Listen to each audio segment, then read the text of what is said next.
یونس Emre غالباً ترکی کے سب سے زیادہ پسند کیے جانے والے شاعر ہیں، جو اپنی سادہ انسانیت کے لیے بھی جانے جاتے ہیں۔ وہ 1238 کو ترکی میں پیدا ہوئے۔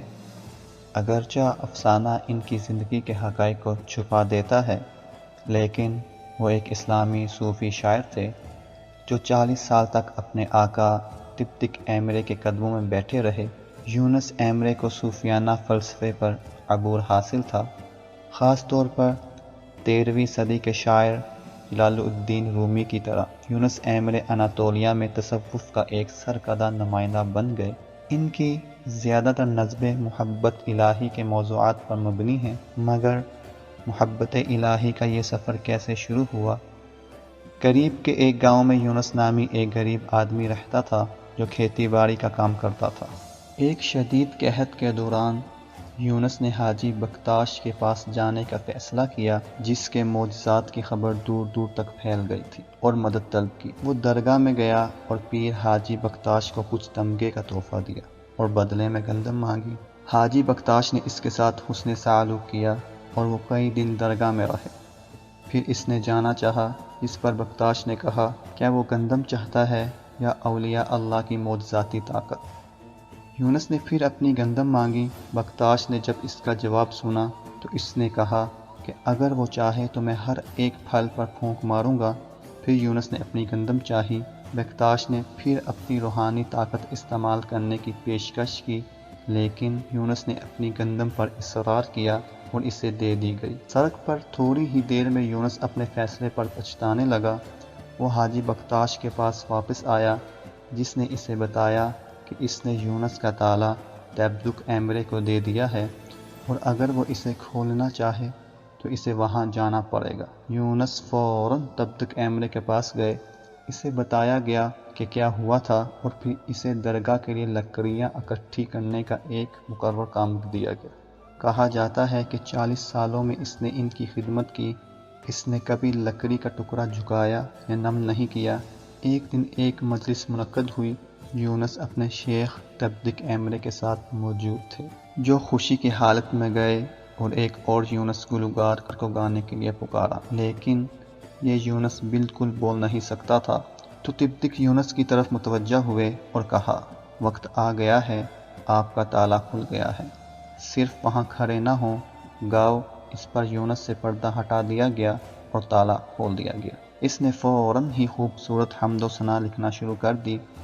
اس کا صوفی سلسلہ وسطی ایشیائی ترک روایات سے تبتک ایمرے کے ذریعے آیا ہے، جو احمد یسوی کی تعلیمات پر مبنی ہے، جن کے ساتھ ان میں بہت کچھ مشترک ہے۔ تبتک ایمرے کے ساتھ اس کے تعلقات کی مشہور روایت میں بہت زیادہ تذکرہ کیا گیا ہے۔ مثال کے طور پر، جب یونس لکڑی واپس لے کر آئے تو تبتک نے اس سے پوچھا، کیا پہاڑوں میں کوئی جھکی ہوئی لکڑی نہیں ہے؟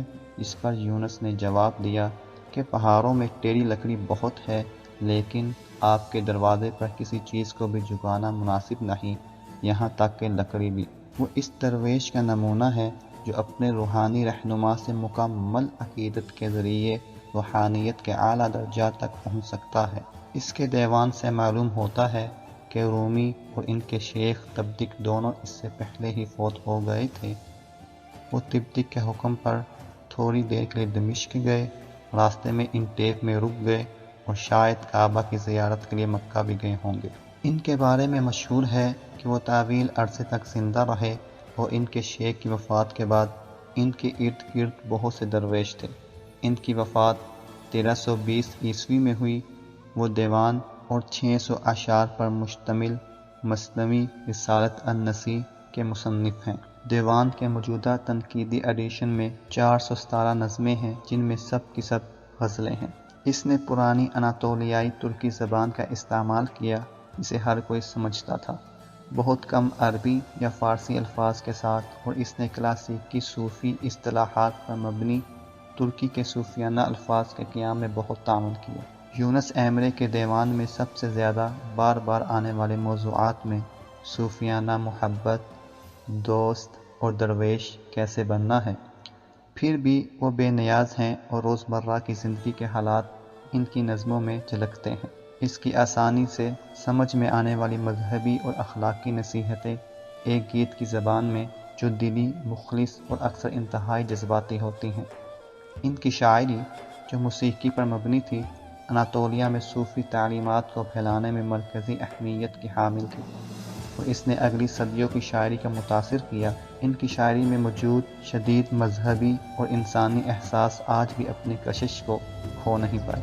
جیسا کہ ایک جدید عالم نے لکھا، یہ کہا جا سکتا ہے کہ ترکی اس میدان میں اپنے عروج کو 14ویں صدی میں عظیم ترکمان شاعر یونس ایمرے کے ساتھ پہنچا۔